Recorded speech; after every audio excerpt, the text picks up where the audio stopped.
El Jalisciense, posteriormente en el suplemento Armario del diario El Occidental, así como en el periódico Siglo XXI y en diferentes revistas, tanto nacionales como internacionales. Fue presidente del Consejo de Crónica Municipal del Ayuntamiento de Zapopan, director editorial de la revista CAI y editor y redactor de contenidos y discursos en el gobierno del estado durante la administración 2013-2018. Bueno, le damos la más cordial de las bienvenidas y pasamos entonces ahora el micrófono para que hagan su presentación. Muchas gracias. Muchas gracias.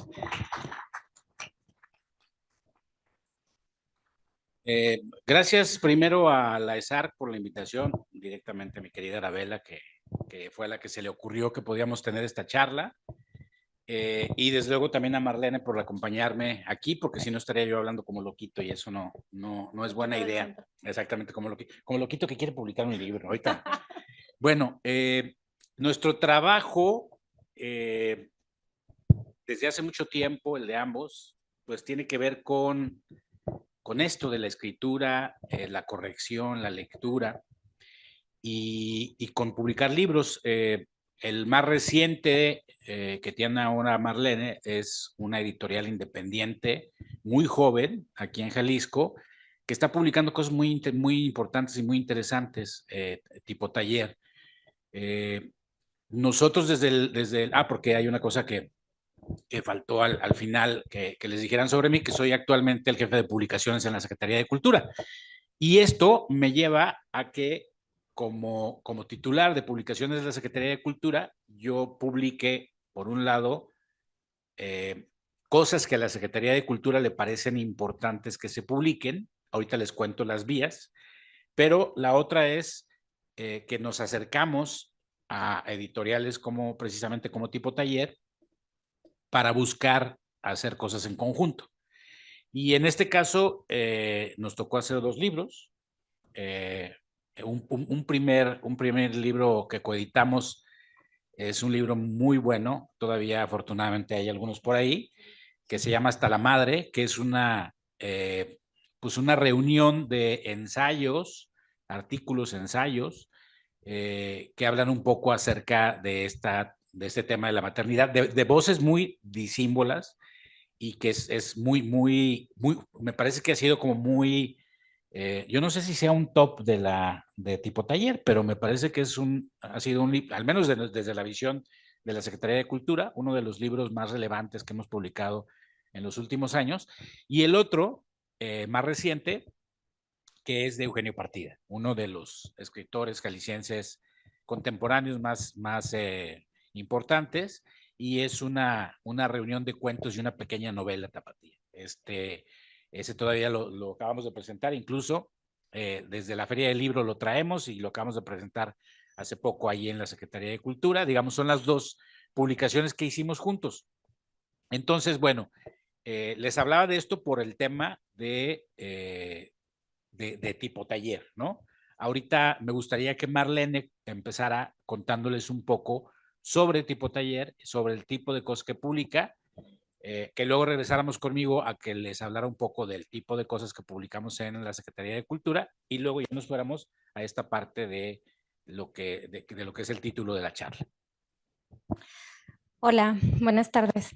Muchas gracias, Arabela, gracias a Isaac y a ti, David, por convidarme. Bueno, Tipo Taller es una editorial pequeña que tiene 4 años en funcionamiento. El 17 de este cumplimos 4 años. Nos constituimos en pandemia también, o sea, fue así como Arabela tenemos una materia ahí pendiente con Arabela. Y bueno, cuando nosotras nos constituimos realmente dijimos que no íbamos a editar literatura. O sea, nuestra intención era seguir en los servicios editoriales, porque una parte de la editorial son los servicios editoriales, pero bueno, pues siempre uno se engolosina cuando hay cosas que te gustan, ¿no? Este sería como mi primer comentario sobre los criterios de selección de dictaminación de la obra, ¿no? Que te llegan libros para dictaminar y saber si son buenos para publicarse, si tienen una salida y sobre todo si se pueden vender, ¿no?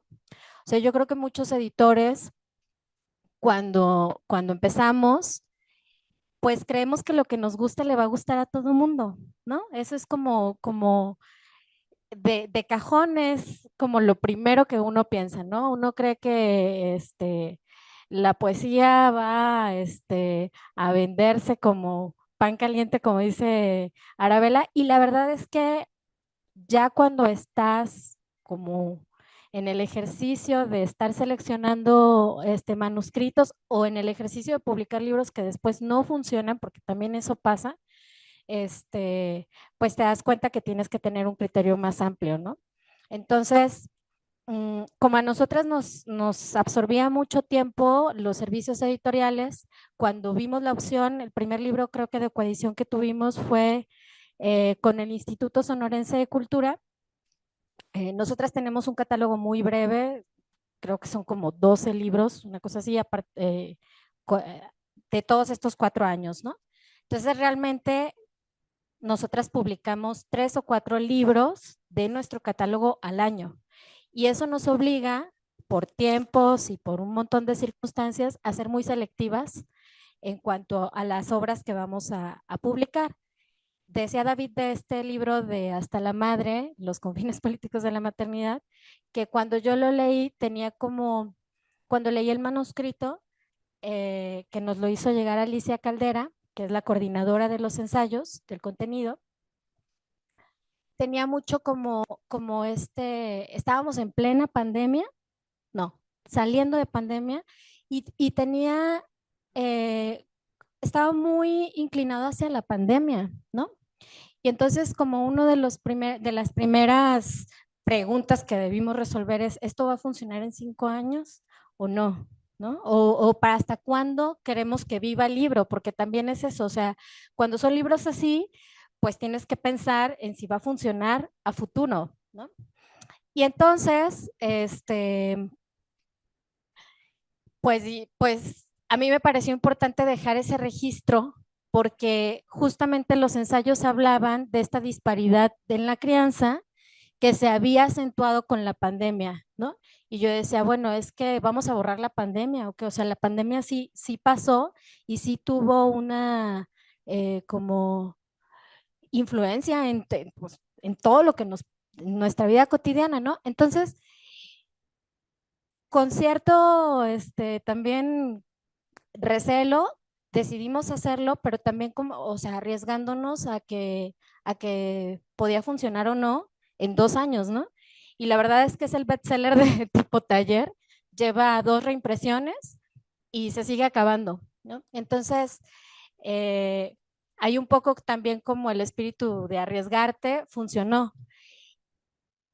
No sé, son como los primeros factores de los que yo puedo hablar, ¿no? De cómo tienes que tener cabeza para dictaminar un manuscrito. Ahora, a nosotros también les contaba esto del Instituto Sonorense de Cultura, es que creo que tiene que ver mucho con lo que tú haces también en Secretaría de Cultura en Publicaciones, que es, a nosotras nos llegaban manuscritos que nos proponían, bueno, nos llegan, ¿no? De instituciones de cultura, secretarías de cultura, que hacen convocatorias para publicación, ¿no? Todo esto de literatura, de novela, poesía, teatro, no sé. Y de alguna forma ahí ya viene una criba, ¿no? Ya viene como una selección de todo lo que puede producir un estado y de autores que quieren publicar, y de alguna forma eso nos apalanca un poco la búsqueda, ¿no? O sea, estas propuestas que ya vienen filtradas por otros lectores de las propias secretarías o de los institutos de cultura. Bueno. Lo que dice Marlene de lo que nos gusta, esto es algo bien importante. Lo puede decir ella porque es su negocio, es su editorial, no lo puedo decir yo porque en realidad yo no publico mis gustos, ¿no? Yo estoy al frente de una institución pública y no puedo hacer eso. De hecho, publico cosas que no me gustan y cosas que me gustan también, porque aquí ocurre de otra manera. Les voy a platicar un poco. ¿Cuál es la manera en la que alguien puede publicar por medio de la Secretaría de Cultura? Número uno, hay convocatorias que tiene la Secretaría de Cultura y entonces es una manera de acercarse a publicar. La más importante que tenemos en este momento se llama La Maleta de Hemingway y es una convocatoria que está abierta, es muy generosa esta convocatoria porque lo que busca son primeros autores y autoras en cualquier género y de cualquier tema. Normalmente las convocatorias suelen ser de cuento, de ensayo, de novela. Esta no, esta convocatoria es abierta completamente. Entonces no restringe el que alguien pueda presentar memorias, apuntes de viaje, historietas, libro ilustrado, en fin. El único requisito, los dos únicos requisitos son, número uno, que nunca antes se haya publicado un libro, porque es una convocatoria para primeros autores y autoras. Y número dos, que sea jalisciense o que demuestre que al menos tiene un par de años viviendo aquí en el estado. Son los únicos requisitos. Esa convocatoria se ha emitido a lo largo de los últimos 4 años. La cuarta convocatoria se dio al principio de este año. Entonces, esa es una. Pero no es la única. Hay otras convocatorias que sí son específicamente para géneros. Por ejemplo, la convocatoria del premio Agustín Yáñez de Cuento. Esa es una convocatoria que es exclusivamente para cuentistas. Y hay otro par de convocatorias que hacemos con la federación, una que es el premio Elías Nandino, el de poesía, que es a nivel nacional, y el premio de ensayo joven José Luis Martínez, ensayo para menores de 35 años. Esas son las convocatorias que cada año se emiten por medio de la Secretaría de Cultura y a la que todos pueden acceder. Hay también otra pestañita dentro de estas convocatorias que son las becas Proyecta, que ahí también se pueden presentar proyectos de libros. Dentro de Proyecta, que cada año emite la Secretaría de Cultura, hay un apartado para presentar también proyectos de publicaciones. Y cada año, varía mucho dependiendo de la cantidad que llegue, pero cada año se están apoyando 3 o 4 o 5 proyectos de libros. Entonces, esa es otra de las salidas. Luego, quienes no vean que por ahí les pueda convenir, quienes no les gusta meterse en una convocatoria, que yo repito que, por ejemplo, para la de cuento, que es un premio nacional muy importante, la Agustín Yáñez, sí es un tema difícil, porque en general llegan aproximadamente 300 propuestas y son de autores pues muy reconocidos a nivel nacional. Ahí está muy difícil, está muy competida. Sí, sí, claro, porque tienen un premio de 100,000 pesos y la publicación. Pero en la maleta de Hemingway, por ejemplo, estamos publicando en esta última emisión 16 libros. Entonces, no hay premio más que la publicación, pero me parece que es mucho más sencillo, ¿no? Es decir, en el Agustín Yáñez tienes una posibilidad en 300 y en el caso de la maleta, pues hay 16 oportunidades en 100, ¿no?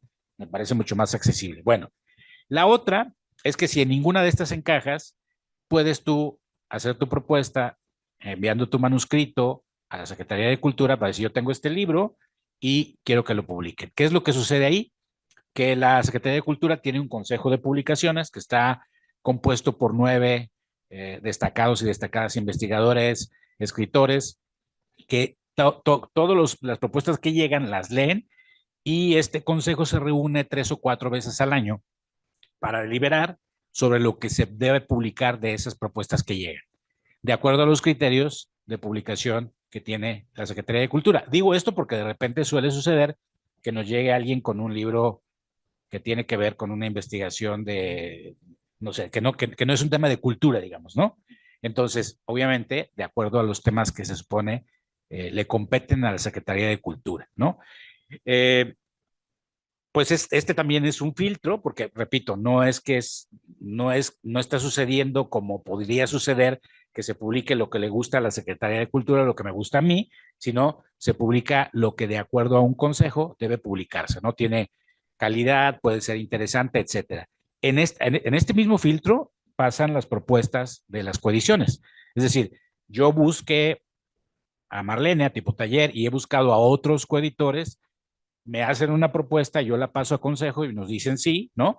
Había muchas palomitas en este caso, ¿no? Para decir sí, sobre todo porque es una coedición con una editorial que es de aquí, de nuestro estado, ¿no? Bueno, todo esto que les cuento son como los criterios oficiales para publicar, ¿no? Desde el ámbito público, ya comentó ahora también Marlene, desde el ámbito privado. Creo que lo más importante aquí a destacar dentro de los dos lados es que en una editorial privada, pues desde luego que está este criterio del gusto, ¿no? Y acá, pues yo no puedo decir que publico lo que me gusta, repito, ¿no? Porque hay ciertos criterios que tienen que ver con una cuestión más institucional. Sin embargo, claro está que seguramente habrá o sea, alguna tendencia en todo lo que hemos publicado, por ejemplo, en los 3 años que yo tengo ahí en la Secretaría de Cultura, ¿no? Por ejemplo, La Maleta de Hemingway no es un proyecto que estuviera desde antes. La Maleta de Hemingway fue un proyecto que me tocó a mí fundar.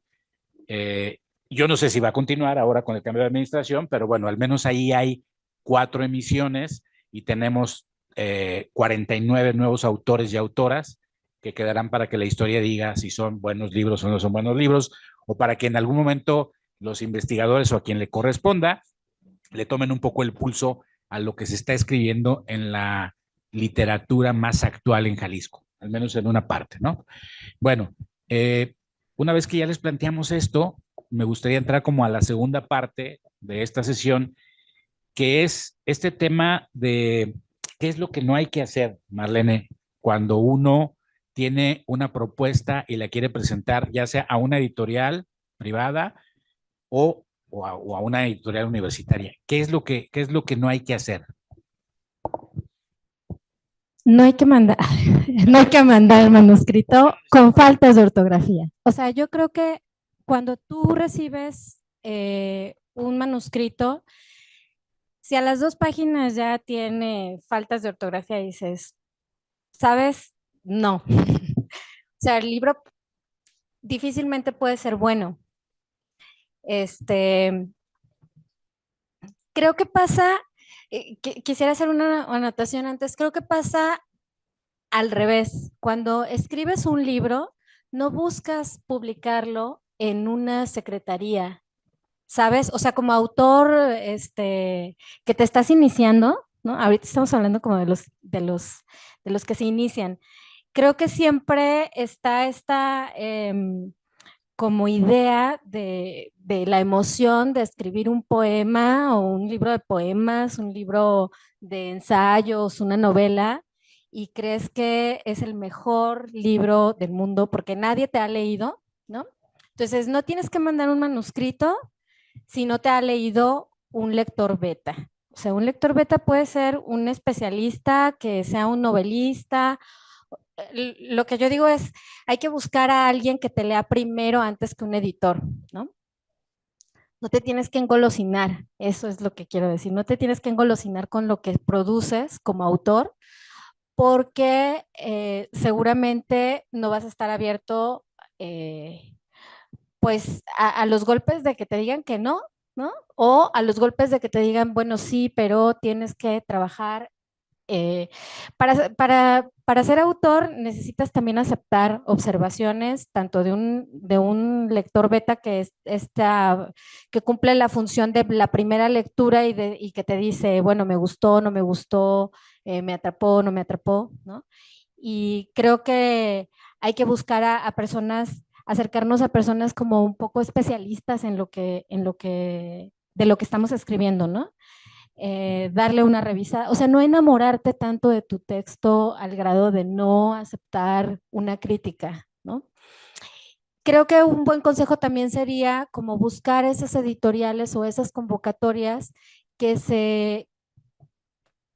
que dan ventana o que dan salida al género que tú estás tratando de publicar, ¿no? O sea, por ejemplo, no sé, No te vas a acercar a una editorial como la de Arabella, que publica arquitectura, ¿no? Para que te publique un libro de ensayos sobre, ¿qué te gusta? Sobre poesía.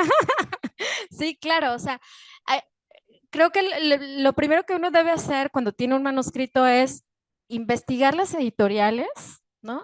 Ver qué están publicando, porque casi nadie ve lo que están publicando. Casi siempre es, ay, encontré una editorial y lo mandan, ¿no? Pero no hay como una investigación.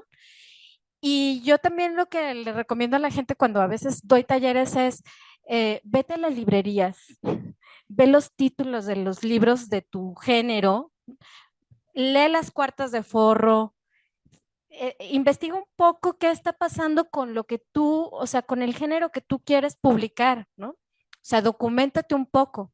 Creo que ese sería como en principio, ¿no? Y muy importante que te lean y muy importante que cumplas con las reglas básicas de la gramática y la ortografía. Esto parece, esto que dice Marlene parece sí, podría parecer como muy simple, pero les voy a comentar algunas cosas que me parecen importantes. Me ha tocado ser jurado de varios concursos, pero también me ha tocado estar presenciando como institución discusiones de jurados para premios nacionales, ¿no? Bueno, ya mencioné ahorita el Yáñez y algunos otros. Imagínense un premio que recibe 300 libros, ¿no? Entonces, ¿saben qué es lo que dicen los jurados? A ver, yo en 2 meses no puedo leer 300 libros. ¿Cuál es uno de los primeros criterios que hago? Lo que decía Marlene. Empiezo a leerlo y si en las primeras 2, 3 páginas algo está mal escrito o hay una falta de ortografía, lo dejo. Lo dejo. He ahí la importancia de que si, ok, ustedes no son expertos en ortografía, pues que se lo pasen a alguien, a un editor, a un experto, para que se los corrige, los pula y los deje limpiecitos, ¿no? Y así mandarlo, porque ese puede ser un criterio de descalificación, así como se los menciono. Parece injusto, porque a lo mejor ese libro es muy bueno, y no, a lo mejor era muy bueno, a lo mejor el primer cuento no era tan bueno, y en un descuido se le fueron algunas cosas en el primer cuento, y los otros 8 cuentos eran maravillosos, ¿no? Pero ya peló porque el jurado decidió que ese iba a ser su criterio. Y no es uno, son varios los que me ha tocado que digan que ese es un criterio, ¿no? Y me parece hasta cierto punto justo porque estamos hablando de escritura, ¿no? Lo comentábamos hace rato. A ver, si compras un panecito y el panecito que compraste pues no salía bueno, no tenía relleno como te lo prometieron, pues ya no lo vas a comprar, no lo compras en donde está bueno, ¿no? Entonces la competencia es muy fuerte, entonces hay que estar preparados para esa competencia, ¿no? Me parece. Por eso quise destacar lo que decía Marlene en cuanto al tema de tener mucho cuidado de que ese manuscrito que estás presentando esté bien cuidado, bien corregido, bien hecho, bien escrito. Yo les puedo decir que en los 3 años y medio que tengo en la Secretaría de Cultura, del 100% de las propuestas de personas que llegan con un libro a que se los quieran publicar la Secretaría de Cultura, el 80% son libros que están descuidados, que están mal escritos, que están mal, ¿sí? El 80%. Y que cuando el jurado les da el dictamen y les dice, te aconsejo que vayas a un taller, que te acerques a un taller, que reescribas el libro, le falta trabajo a tu libro. No estoy muy seguro de que la mayoría sean tan receptivos. Hay algunos que seguramente sí, y hay algunos, me da risa porque hay muchos que yo les entrego el dictamen de que el jurado dijo que no porque le hace falta, está muy verde, hay que seguirlo trabajando, y a los 2 meses lo veo publicado en algún lado. Y yo digo, ah, caray, bueno, hay gente que lo quiere publicar así como está, ¿no? Y que no está convencida de que lo que se somete a un jurado, pero no, se quiere morir con la suya, ¿no? Y termina publicándolo. Pero también he visto lo contrario, también he visto gente que sí, va y se mete a un taller y le chambea y lo trabaja y lo trabaja y lo retrabaja. Hay un caso de un libro de La maleta de Hemingway, de esta última emisión, que la metió a la primera, a la segunda, a la tercera no salió, y hasta esta cuarta salió, ¿no? Yo creo que el primero que presentó lo siguió trabajando, o sea, le faltaban 3 años de trabajo a ese libro, ¿no? Para que 3 años después ya el jurado dijera, este libro está muy bien, ¿no? En los primeros 3 jurados, nunca ningún jurado había votado por ese libro, y en esta cuarta emisión unánimemente los 3 jurados dijeron, este libro se tiene que publicar, ¿no? Entonces, bueno, no es poca, puede sonar como muy básico el decirlo de la ortografía, pero no es poca cosa. ¿Qué otra cosa, Marlene? ¿Qué otra cosa sí o qué otra cosa no? Okay. Considera. Ay, estaba pensando justamente en eso de que los libros que nos llegan a tipo taller, ¿no? Desde el correo, como nos los envían, que se presentan a sí mismos así como que la van a romper, ¿no? Y luego uno, eh, bueno, nosotras hacemos como una investigación, ¿no? De quién es o sea, quién es el que nos está mandando, lo buscamos en internet, le preguntamos si es un narrador. Yo casi siempre estoy así como, oigan, ¿conocen a este novelista o algo, ¿no? Un poco de referencias. Y cuando no hay referencias, bueno, es que ese es un criterio de nosotras, ¿no?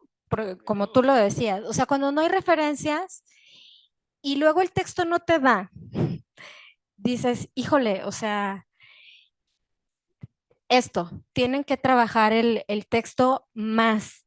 Y creo que ese es un error muy, muy común de creérsela que lo que ya escribieron ya está para publicarse, ya no le quieren trabajar más, ya lo quieren así. Entonces, creo que eso es uno de las cosas que no se tienen que hacer, o sea, no tienes que confiar. Generalmente las personas que están como, o bueno, los escritores amateur, ¿no? Que están muy confiados de lo que escribieron, es una que no los han leído o dos que no han leído también, ¿no? O sea, que proponen sus libros y creen que la historia que tienen o los poemas que tienen, por primera vez ya ellos lo están tratando y la verdad es que no, porque justamente ahorita me convocaron a una antología, porque también escribo, ¿no? Me convocaron a una antología sobre poemas que tienen que ver con Homero. Homero, no Simpson, Homero el de la Ilíada, ¿no?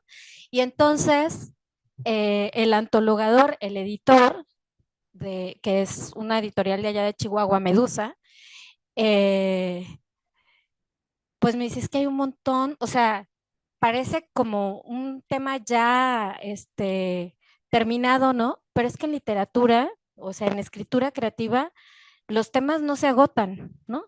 O sea, la gente cree que lo que está escribiendo es lo primerito, es la primera vez que se va a decir, y la verdad es que no. O sea, a mí me ha pasado que tengo allí un inicio de una novela y yo decía, no, es que es buenísima, ¿sí? Y después me encontré como con 3 novelas cuando lo estuve platicando con otras personas y me decían, ah, no, es que ya fulanito la escribió, y me pasaron las novelas, ¿no? Entonces, como no creer que el tema que estás tratando es la primera vez que se está escribiendo. En realidad es que ya todo se escribió. La cosa es encontrar la forma de cómo decirlo. Creo que ahí, o sea, que el error es también de muchos escritores, ya llegué al punto, el error de muchos escritores es que creen que lo están hablando por primera vez, ¿no? En ensayo, en poesía, en narrativa, y la verdad es que no, ¿no? O sea, ya todo está escrito, creo. Sí, de acuerdo. Hay un punto que yo les quiero comentar porque muy seguido me sucede y es, de veras, no se preocupen tanto, no tengan tanto miedo porque los vayan a plagiar. Mucha gente que llega a darme su escrito y les digo, dámelo, mándamelo por correo electrónico para yo enviárselo a los 9 jurados, a los 9 destacados escritores, investigadores que van a leer tu trabajo y van a dictaminar, entran en pánico y en desconfianza y me dicen, y me lo dicen. ¿Y yo qué seguridad tengo de que ellos no vayan a plagiar mi trabajo? Yo quiero decirles una cosa. En más de 30 años que yo tengo dedicándome al tema de la edición, jamás he presenciado un tema de plagio, nunca, de ningún libro, de ningún autor. O sea, no se trata de, no estamos hablando, créanme que no estamos hablando como de, ay, es que descubrí un nuevo método para, ¿no? Y entonces lo estoy develando. No, nadie les va a plagiar sus libros, ¿no? Hay gente que sale de ahí y se va a la oficina a registrar el libro y entonces ya después de registrarlo va y me lo lleva y ya tiene la seguridad de que con ese registro, ¿no? En Indautor ya nadie lo va, ya está protegido, ¿no? Si se los quieren plagiar, se los van a plagiar, ¿no? Pero no sucede, o sea, realmente a nadie que yo sepa le han robado la idea de su maravilloso libro. Entonces, no se preocupen, tiene que pasar por un filtro de lectura y en ese filtro no se los van a robar, no se preocupen. Entonces, no actúen con esta, que es parte de lo que decías, Marlene, con esta actitud de que el libro que traen entre manos es lo más maravilloso del mundo, ¿no? Y que cualquiera se los puede plagiar, ¿no? Eso no va a ocurrir tampoco, ¿no? Bueno, como ya veo que nos estamos acercando peligrosamente casi a la hora de charla y no quiero que se convierta esto en nada más que nosotros estemos hablando, me gustaría pasarles el micrófono a ustedes para que si tienen alguna pregunta concreta o alguna duda o algún comentario para Marlene o para mí, con mucho gusto no la hagan, por favor. Hola, ¿qué tal? Bueno, respecto a esto, bueno, yo soy como formación de arquitecto, pero en cuestiones de textos y demás, para publicar, ¿qué tan polémico sería utilizar la inteligencia artificial? O sea, sí sé que es un tema y cómo va a evolucionar ese tema y también si va a haber, pues también inclusive escritura respecto a estos temas. O sea, sé que se ha escrito de eso, pero, o sea, la relación que hemos tenido con esta herramienta.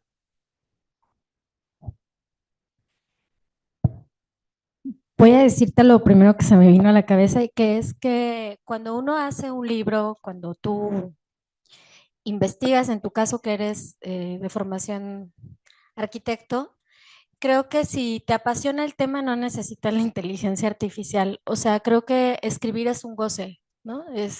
Te va llevando a profundizar en tus intereses y la investigación, la escritura, eso te va guiando, ¿no? Y no sé, te lo digo también porque yo escribo y difícilmente yo utilizaría la inteligencia artificial. No estoy como desde una postura moral. Me parece que sí hay una cuestión ética allí, ¿no? De en la escritura creativa, ¿no? Porque se supone que tú estás haciendo una propuesta estética, y un montón de tesituras allí. Pero creo que escribir, quien quiere escribir, realmente lo goza, ¿no? O sea, se mete, se enloda, sales, te limpias y otra vez, ¿no? Entonces, no sé, yo creo que también es una decisión muy personal hacerlo o no, pero yo no creo que, por lo menos en la escritura creativa, no sé si en la de investigación, en la académica, ¿sabes?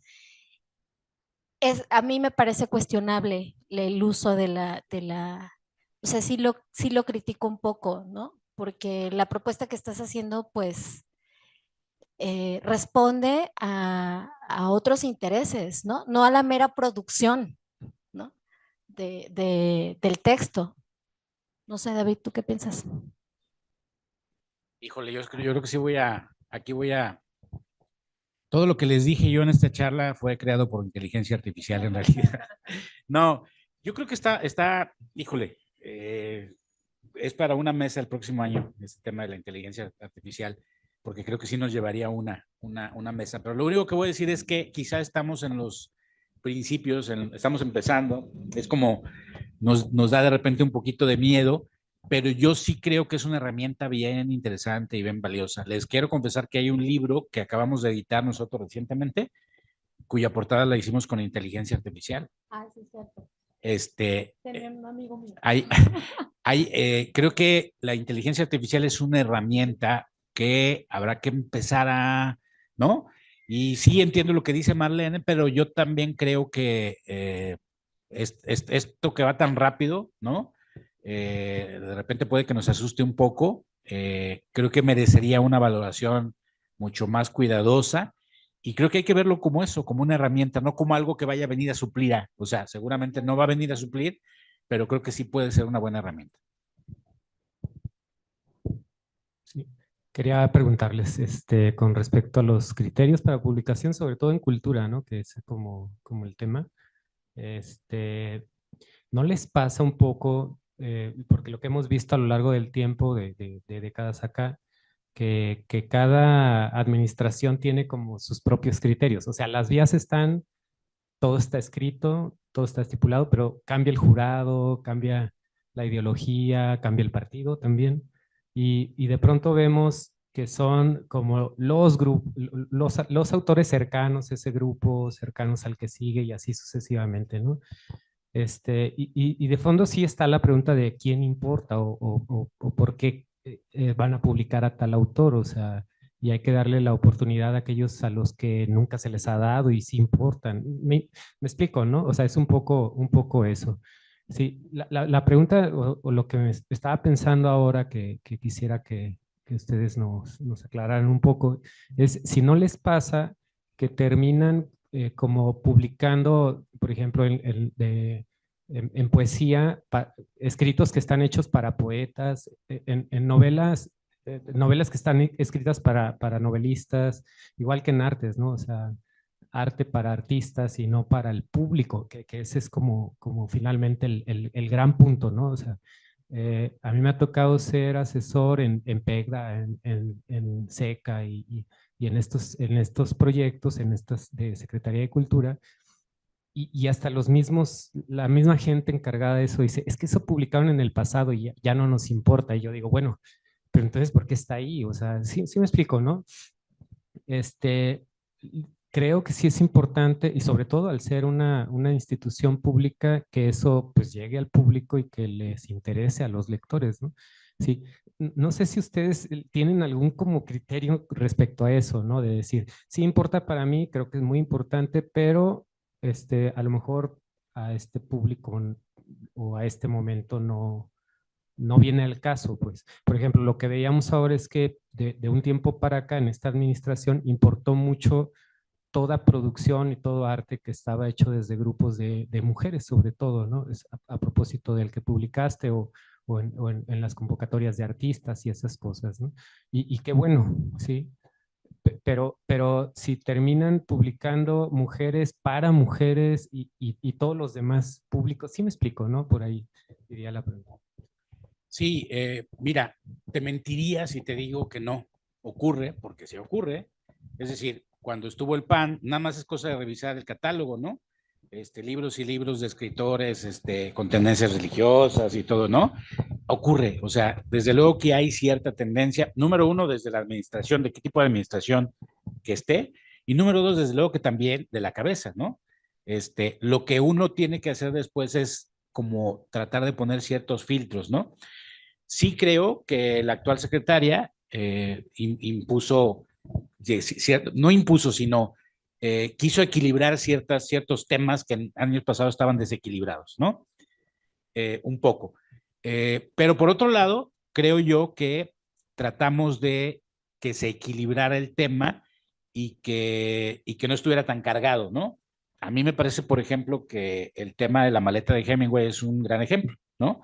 Ahí tenemos 49 nuevos autores y autoras jóvenes, primeros autores y autoras, que yo no recuerdo una época, Arabella, tú desmiénteme, en la que se haya publicado en 3 años a tantos nuevos autores y autoras, ¿no? Jóvenes, que era un tema que estaba descuidado en los últimos años, digamos, ¿no?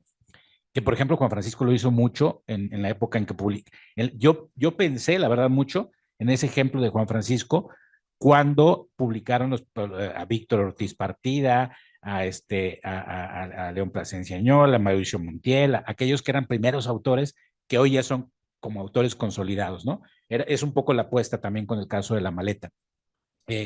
Y lo que se trata de hacer en ese sentido es, repito, equilibrar, por ejemplo, con un consejo que tiene pues muy diversa índole, ¿no? O sea, en la que no hay amigos, digamos, no hay amigos ni de la secretaria ni míos, sino que es como con voces muy distintas, ¿no? Por un lado, y por otro, pues en las convocatorias no podemos ahí sí por meter mano, ¿no? Entonces, lo que te quiero decir es que por ejemplo, del año pasado que publicamos 32 libros, pues muy posiblemente de esos 32, a lo mejor en 4 o 5 sí hubo un criterio cargado, pero en los otros no, ¿no? Y eso ya, creo que ya es mucha ganancia el tener el 80% en los que no hay ese criterio y un 20% en los que seguramente sí lo hay, ¿no?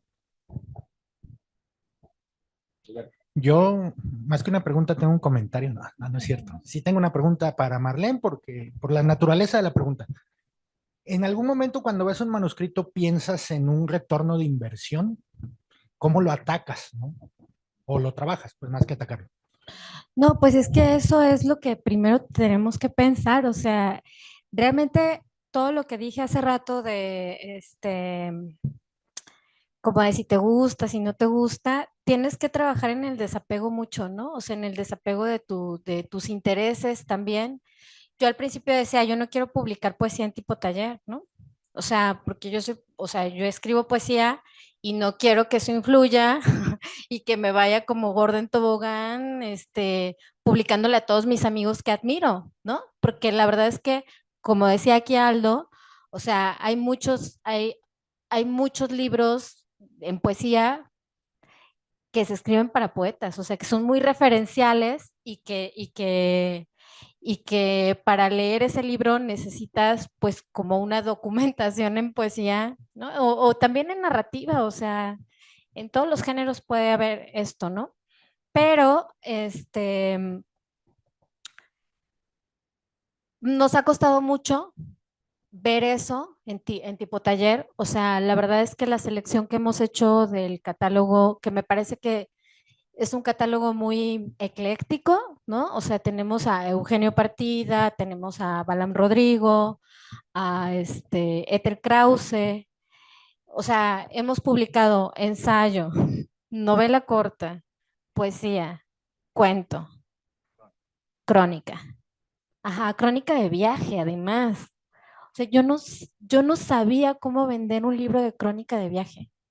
¿Cómo vendes un libro así? ¿A dónde lo llevas? ¿Cómo lo presentas? ¿Sí sabes? Entonces, eh, eso de pensar en el retorno de inversión es lo primero que tienes que pensar cuando eres una editorial independiente. Lo que a nosotras nos ha amortiguado mucho es que nuestro catálogo está hecho de coediciones. Es decir, nosotras no hemos sacado un libro, no hemos publicado un libro sin coedición. Y eso a nosotras nos da como un colchón, nos invertimos. Nuestra inversión es, por ejemplo, con los libros que hemos hecho con David, ellos pagan la impresión y nosotros invertimos en la edición, corrección, diseño de interiores, diseño de tapas y en la promoción y la distribución de los libros, ¿sí? Digamos, vamos un 50-50. Y eso nos ha permitido que los libros tengan 2 o 3 años de vueltas, ¿no?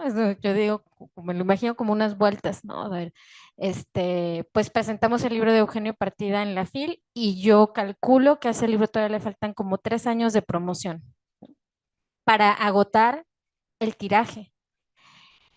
Si yo solo hiciera eso, no como. O sea, si solo hacemos eso, no hay manera de que ese dinero regrese rápido, porque se vende lento, la literatura se vende lento. Y tienes que hacer un montón de estrategias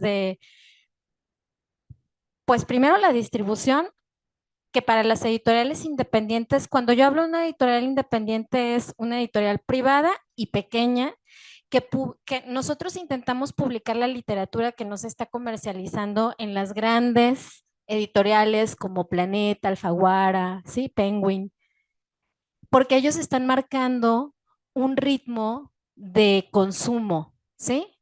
O sea, a mí me decía hace poco un amigo narrador, me dice, pues es que ya me voy a poner a escribir de vampiros, güey. O sea, porque mis manuscritos no me los aceptan en ninguna editorial, en ninguna, o sea, grande, ¿no? Ese es como otro mercado. Nosotros los independientes no somos ese gran mercado, ¿no? Hacemos tirajes, o sea, nuestro tiro es el tiro más grande es de 1,800, ¿sabes? Entonces, tienes que pensar en cómo vas a distribuir, cuánto tiempo te va a llevar a distribuir, Nosotras distribuimos a nivel nacional en puras librerías independientes. No distribuimos en Gandhi, no distribuimos en el Péndulo, ni en el Sótano, ¿no?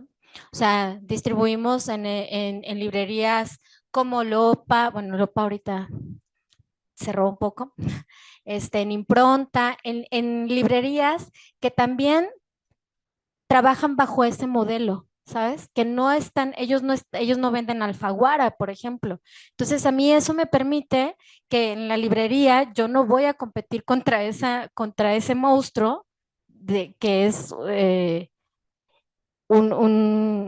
pues es que es una estructura comercial realmente lo que ellos tienen, ¿no? Entonces, los libros que nosotros curamos, intentamos que sea una literatura que sí se venda, pero que no esté insertada en ese mercado, ¿no?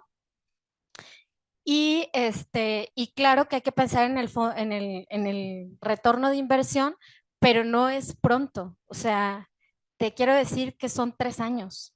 Mira, mentí hace rato. El primer libro que publicamos fue el de Ethel Krause, El fragmento impertinente, que son cuentos, todas las protagonistas son mujeres y la verdad que además de que es Ethel Krause, una de las decisiones que tomamos es una mujer, ¿sí? Que ya tiene una trayectoria y los cuentos son sobre mujeres. Ese fue como el mayor peso que tuvo ese libro. Obviamente está bien escrito, obviamente, o sea, las historias están bien contadas, hay una narrativa allí sabrosona, ¿no? Pero, de ese libro, no, ya le pagamos derechos a la autora, ya nosotros ya somos muy sanas en ese sentido de las cuentas, de pagarle las regalías a los autores, pero no hemos tenido ganancias de ese libro y es el primer libro. Entonces, yo creo que sí es lo primero que tienes que pensar, pero que como editor independiente te tardas en entender, en decir, tengo que vender. ¿Alguna otra pregunta? ¿Alguna otra duda? Sí, Laura. ¿Cómo están? Buenos días. Pues, más que nada, creo que cuando eres un escritor primerizo, lo que más te cuesta trabajo es tener esta lectura crítica con lo que tú mismo escribes y justamente mencionaban de tener alguien que te lea y que te pueda apuntar, ¿no? Cosas, pero creo que es importante también saber cómo a quién le puedes tener como esa confianza de que te lea tus textos, ¿no? Porque a mí me pasa mucho de que se los mando a mis amigos y, sí, genial, ¿no? La obra maestra que va a revolucionar el mundo de la literatura actual. Entonces, no sé si nos pudieran platicar un poco sobre cómo podemos dirigirnos o o qué características debe de tener como esta persona que nos puede ayudar a moldearnos hacia que nuestros proyectos literarios tengan una calidad de impresión y sobre todo para que también tengan una posibilidad de concursar y ser publicados. Pues sí, los amigos a veces no nos ayudan mucho, pero a veces sí, sí, yo creo que lo primero es que te sientas cómoda con esa persona. O sea, que esa persona pueda tener, que tú veas que tiene un carácter, digamos, que te va a decir, pero que no te va a complacer. Creo que es lo más difícil porque generalmente pasa así, ¿no? Tú le mandas un libro a alguien y te dice, ay, no, sí, buenísimo. ¿Y qué observación? No, tú eres muy buena, no sé qué, ¿no? Este, creo que tienes que tener confianza con esa persona, o sea, y no necesariamente tiene que ser alguien cercano a ti, ¿no? O sea, mm, porque se comete este error, justamente, ¿no? Creo que, por ejemplo, si estás en un taller, no tiene que ser tu tallerista el que, cuando ya estás pensando en publicar, ¿sabes? O sea, como buscar un par, más o menos como en ese nivel que esté como entre tu tallerista y no sé. se me ocurre de entrada eso, luego, ¿sabes qué pasa también? Que buscamos no sé, a mí me pasaba, yo buscaba a que me leyeran poetas bien fregones, pues nadie me pelaba, ¿no? O sea, no tienen tiempo, la verdad. Y a lo mejor pensar en una especie de retribución también, a lo mejor si no es monetaria, como hacerle una propuesta de, oye, yo quiero que revises mi libro, dime qué puedo hacer por ti, ¿no? Porque la verdad es que o sea, editores, escritores rechazan ser un lector beta justamente por eso, porque luego se te va un montón de tiempo y no es mala onda, ¿no? Pero también la gente que se dedica a esto, pues le invierte tiempo a tu obra y y luego pues nomás ahí se va el comentario y se te van las horas y ya, nunca más vuelves a ver a la persona y pues la verdad es que es una inversión, digamos que pues es una lectura crítica, ¿no? No sé. Yo creo que a mí me queda claro con los libros de la maleta que yo creo que al menos la mitad vienen de talleres literarios, ¿no? Creo que funciona mucho este tema de los talleres, ¿no? Talleristas, talleres, y cuando digo talleristas, no nada más el que dirige el taller, sino los que van al taller, que terminan siendo como tus amigos, tus pares, y a mí en lo personal me funcionó mucho cuando hace muchos años empecé en esto, que los amigos con los que iba se terminaron convirtiendo como en mis lectores, pues, ¿no? Y entonces, como es un poco como que así como encuentras a lo largo de tu camino amigos que te van acompañando, también lectores. También lectores, tú lees lo que ellos escriben y tú les haces como los señalamientos, las observaciones, y ellos te la hacen, ¿no? Yo lo puedo decir que tengo estos 2 o 3 amigos que leen todo lo que escribo y yo leo todo lo que ellos escriben y que nos tenemos toda la confianza como para decirnos, oye, esto está malísimo, ¿no? Métele más, o este está muy bueno, etcétera, ¿no? Muy, muy lejos como de cualquier otro criterio más que el criterio como lector. Y que también puede funcionar mucho de personas que no tengan nada que ver con el tema, ¿eh? O sea, es decir, amigos tuyos que no les interesa en lo más mínimo la literatura y que a lo mejor puedan tener una opinión mucho más, ¿no? Mucho más parcial, pues, ¿no? Imparcial. Por ahí. ¿Alguien más? Creo que ya nos pasamos, ¿no? Bastante, Arabella. Sí, sí, sí, claro, claro, no, sin problema. Gracias. Bueno, mi última pregunta sería, son dos muy breves. Una es si habrá quinta edición de La maleta de Hemingway y pues suena muy interesante ese proyecto. Y la otra es acerca de esto, de que no hay nada escrito nuevo, o más bien que ya todos los tópicos existen y que lo importante es cómo lo abordas. Me recordó un poco el texto de Jiménez Belmonte, el de Un texto en camino, publicado por Luis Tormenta.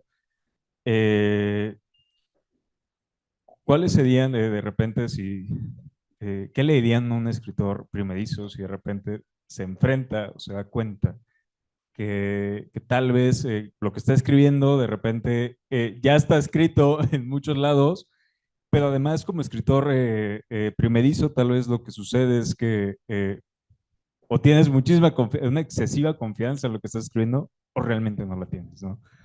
Y tal vez de repente estos tropezones de ver algo un tema que tal vez ya existe y tú lo estás escribiendo y tal vez te sucede un poco lo de Jiménez Belmonte, que tal vez no era tan similar su forma de escribir con la del escritor brasileño, pero tú te haces un rollo en tu cabeza, ¿no? Lo pregunto porque me ha pasado un poco, de repente escribo ciertos temas y me doy cuenta que hay muchos escritores como Neil Gno, no sé, Margaret Dudas, etcétera, que han escrito temas similares.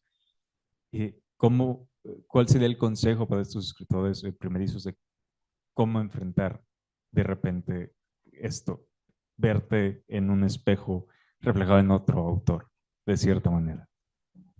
Gracias. Tú contestas la difícil y yo la fácil. Mira, la fácil, la de la maleta.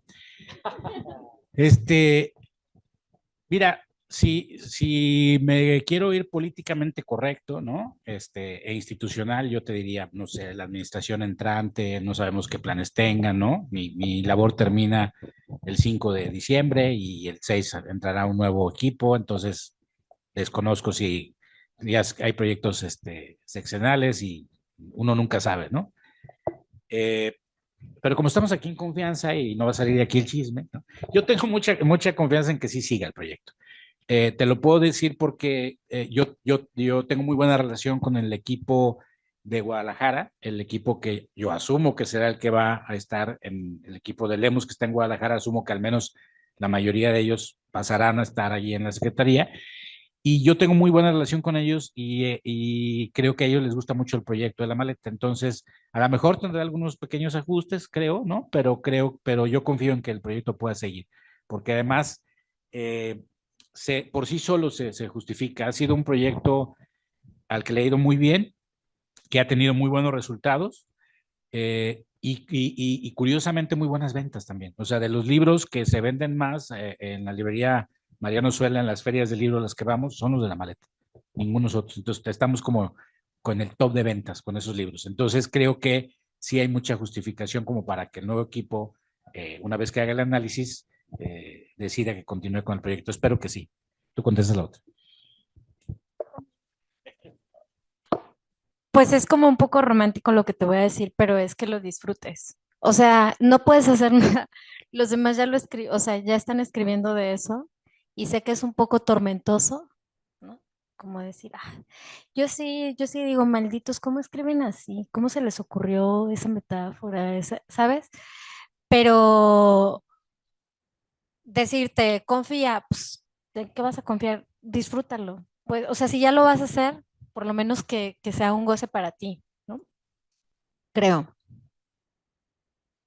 Tantos miles de años de literatura, de qué no se ha escrito? ¿Cómo no? Imagínate qué difícil de escribir en esta época después de tantos miles de años de literatura. Y sin embargo, de repente uno como editor recibe un libro y se maravilla con cosas, ¿no? A mí hay un libro de la tercera emisión de La Maleta de un autor muy joven de Puerto Vallarta, que se llama Vladimir, muy joven, de los más jóvenes de La Maleta. Ahora creo que la más joven va a ser tú, Laura, pero sí, cómo no. Vladimir debe tener como 25, algo así, ¿no? Mira, te ves. Es un libro de poesía, Vladimir Tapia, es un libro de poesía con el tema de los desaparecidos, que ya se ha escrito, digamos, en este tema tan duro se ha escrito mucho en los últimos años, ¿no? Sin embargo, él escribe desde una experiencia muy personal porque a un primo suyo fue al que lo desaparecieron, y entonces la escritura no es este autor lejano que habla sobre el tema, sino es esta experiencia personal del primo, el que desaparecieron. Y entonces narra un poco o trata de ponerle palabras a la experiencia que vive su abuelo, su abuela, su primo, su familia y el entorno, ¿no? Eh, el corrector del libro, cuando lo estaba corrigiendo, me habló y me dijo, estoy llorando con este libro. Y yo desde ahí dije, ¿no? Y a mí ese libro es uno de los libros que más me ha gustado de los últimos años de La Maleta. Entonces, creo que este tipo de cosas siguen sorprendiendo, ¿no? Justo y yo lo veo a Vladimir y es un chavo tan sencillo, ¿no? O sea, así tan de la costa, ¿no? De veras que parece vendedor de playa, en el mejor de los sentidos, pues, porque es así como que tú lo ves y no te imaginas que es el gran lector. Es un magnífico lector. Creo que ese es otro gran punto. Me he dado cuenta, porque he estado platicando con él, que ha leído como salvaje. O sea, lee como salvaje. Entonces, tiene unas lecturas impresionantes. Y luego, claro, ¿no? Claro, pues su primer libro tiene una potencia terrible porque tiene una experiencia muy personal ¿no? que virtió, que lo lanzó ahí, lo vomitó, ¿no? Pero además está este tema de sus lecturas, de su experiencia previa como lector, ¿no? Entonces, ya también comparto lo que dice Marlene, ¿no? La pasión, siempre ahí la pasión. No. Daniel Vladimir es otro autor joven también de aquí que escribió un libro que se llama Etología. Este otro Vladimir, el Vladimir que tú dices, Orozco, es con B chica. El otro Vladimir es con B grande, Vladimir Tapia. Y el otro Vladimir es de la tercera emisión, de la segunda emisión, y este es de la cuarta, de la tercera, perdón, de la segunda y de la tercera. Vladimir Tapia, sí. El libro se llama, Heriberto, ¿cómo se llama el libro de Vladimir? Se me escapó ahorita sí, se me fue ahorita el nombre, pero bueno, es un libro muy bueno.